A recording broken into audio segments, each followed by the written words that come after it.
नमस्कार, स्वागत है आपका न्यूज 24 पर। वक्त निष्पक्ष न्यूज का है। तमाम बड़ी खबरें लेकर मैं हूं आपके साथ मकसूद खान। निष्पक्ष न्यूज की शुरुआत इस सवाल के साथ, खट्टर आखिर हटे क्यों? बात हरियाणा की, क्योंकि लोकसभा चुनाव से ठीक पहले हरियाणा में बीजेपी और जेजेपी का गठबंधन टूट गया।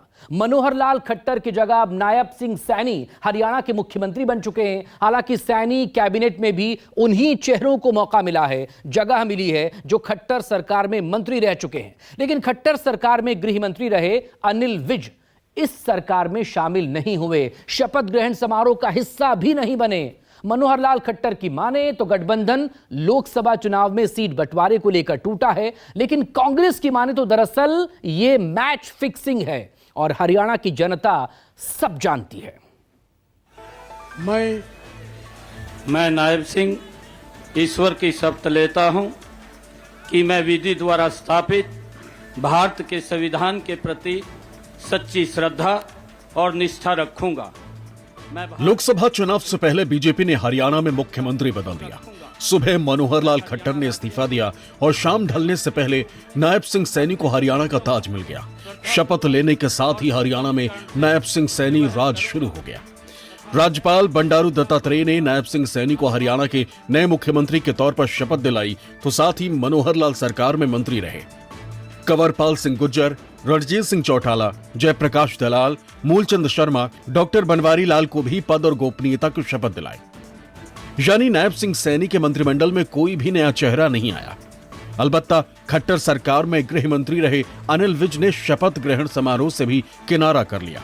कहा जा रहा है कि अनिल विज खुद सीएम या डिप्टी सीएम पद चाहते थे, लेकिन जब ऐसा नहीं हुआ तो वो चंडीगढ़ से कार चलाते हुए अपने गृहनगर अंबाला पहुंच गए। सड़क पर गोलगप्पे का जायका लेने लगे। हमारे निवर्तमान मुख्यमंत्री आदरणीय मनोहर लाल जी, हमने धन्यवाद प्रस्ताव उस मंत्रिमंडल को दिया है कि प्रदेश के 9.5 वर्षों में आदरणीय मनोहर लाल जी ने जो एक हरियाणा को नई दिशा दी है, एक जो गुड गवर्नेंस का उदाहरण प्रस्तुत किया है, बिना भेदभाव के हरियाणा प्रदेश के अंदर कार्य किया है।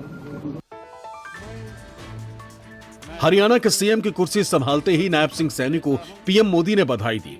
बीजेपी शासित राज्यों के मुख्यमंत्रियों और कई बड़े नेताओं ने सैनी को बधाई दी। अंबाला के मिर्जापुर माजरा गांव में जन्मे नायब सिंह सैनी ने अंबाला में बीजेपी के जिला युवा मोर्चा से राजनीति की शुरुआत की। बाद में हरियाणा किसान मोर्चा के महासचिव बने। 2009 में पहली बार नारायणगढ़ विधानसभा सीट से चुनाव लड़े, लेकिन कांग्रेस उम्मीदवार रामकिशन से हार गए। 2012 में अंबाला में बीजेपी के जिला अध्यक्ष बने। 2014 में फिर नारायणगढ़ से विधानसभा का चुनाव लड़ा, कांग्रेस प्रत्याशी निर्मल सिंह को हराया। मनोहर लाल खट्टर सरकार में कैबिनेट मंत्री बने। 2019 कुरुक्षेत्र लोकसभा सीट से सांसद बने। 2023 में हरियाणा बीजेपी के अध्यक्ष बने। मनोहर लाल खट्टर की जगह नायब सिंह सैनी मुख्यमंत्री बने, तो खट्टर सरकार में उप मुख्यमंत्री रहे जेजेपी के दुष्यंत चौटाला सत्ताधारी से विपक्ष बन बैठे। लोकसभा चुनाव से पहले बीजेपी और जेजेपी का गठबंधन टूट गया। हरियाणा में हुए सत्ता परिवर्तन ने हर किसी को हैरान कर दिया। मनोहर लाल खट्टर का कहना है कि जेजेपी लोकसभा चुनाव में ज्यादा सीटों की मांग कर रही थी और यही गठबंधन टूटने की वजह भी बनी। लेकिन कांग्रेस की माने तो यह गठबंधन भी एक समझौते के तहत तोड़ा गया। दोनों पार्टियों ने हरियाणा की जनता को धोखा देने के लिए अलग होने का समझौता किया है, ताकि सरकार के खिलाफ नाराजगी को कम किया जा सके, सरकार विरोधी वोट में सेंधमारी की जा सके। मैंने 6 महीने पहले से ही सार्वजनिक मंच से लगातार मैं बात कह रहा था कि बीजेपी जेजेपी में गठबंधन अपना समझौता तोड़ने का समझौता हो गया। और मैंने पहले ही कह दिया था, चुनाव से पहले भाजपा जजपा को बाहर करेगी और जजपा के माध्यम से उम्मीदवार खड़े कराए जाएंगे हरियाणा में, ताकि प्रयास किया जा सके कि सत्ता विरोधी वोट कुछ जगह बटे। इस तरह का चक्रव्यूह रचकर हरियाणा में परिवर्तन कैसे रोका जाए, ये प्रयास भाजपा का है। लेकिन लोग समझदार हैं, जजपा का कुछ बचा नहीं। ये एक ऐसा आज ड्रामा रचा गया भाजपा द्वारा, जिसका 6 महीने पहले पटकथा लिखी जा चुकी थी। भारतीय जनता पार्टी की पहले से 10 की 10 सीटें भारतीय जनता पार्टी के चुनाव चिन्ह पर लड़कर के हमने नरेंद्र मोदी जी के झोले में दी हुई है और वही हमारा अगला मंसूबा है। इसलिए केंद्रीय जो हमारा नेतृत्व है उनसे उन्होंने बातचीत की होगी, तो उसमें से उनको हम लोगों ने अपने आप खुद 10 सीटें लड़ेंगे। उसमें से उन्होंने कोई निर्णय किया होगा तो मुझे जानकारी नहीं है, ऑफिशियल कोई बात तो उनके हमारे सामने आई नहीं है, लेकिन ये जानकारी मिली कि अब उन्होंने अपना निर्णय ले लिया है कि हम अलग से लोकसभा की सीटें लड़ेंगे। उसी में से आगे के सब निर्णय हुए हैं। मन बना चुके छत्तीसगढ़ जी कांग्रेस की सरकार बनाने जा रहे हैं, जो 5 साल की फेलियर्स का जो है कैमोफ्लेज करना चाहते हैं, which is not possible. People have understood, लोग समझ चुके हैं ये कभी ना जनहित का गठबंधन था, ना हरियाणा के हित का था, ये ठगबंधन था।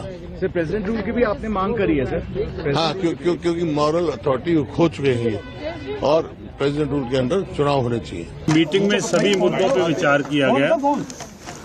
राष्ट्रीय अध्यक्ष डॉक्टर अजय सिंह चौटाला जी के नेतृत्व में मीटिंग हुई और मीटिंग में सभी मुद्दों पर विचार किया गया। ये तय किया गया कि कल जिसको हम नव संकल्प रैली के रूप में मनाने जा रहे हैं, तो वहाँ आप सभी साथियों को, प्रेस के सम्मानित जितने भी दोस्त हैं, ठीक है, उनको ये सारी आज की जो कार्रवाई है, जो आज मीटिंग के अंदर डॉक्टर साहब के नेतृत्व में जो भी पार्टी ने तय किया है, वहाँ उसका हम खुलासा करेंगे। बीजेपी और जेजेपी के बीच का गठबंधन टूट सकता है, ऐसी अटकलें 2 बार लगी थी और दोनों ही बार इसकी वजह किसान आंदोलन से बना दबाव था। लेकिन तमाम अटकलों को खारिज करते हुए जेजेपी नेता दुष्यंत चौटाला खट्टर सरकार में डिप्टी सीएम की कुर्सी से चिपके रहे, खट्टर सरकार का बचाव भी करते रहे। यही वजह है कि बीजेपी और जेजेपी जिसे गठबंधन टूटना कह रही है, कांग्रेस उसे अलग अलग चुनाव लड़ने का समझौता बता रही। यानी कि कांग्रेस के मुताबिक ये मैच फिक्स है और जनता भी इसे भली भांति समझ रही है। अंबाला से कमलप्रीत के साथ विशाल अंग्रेश।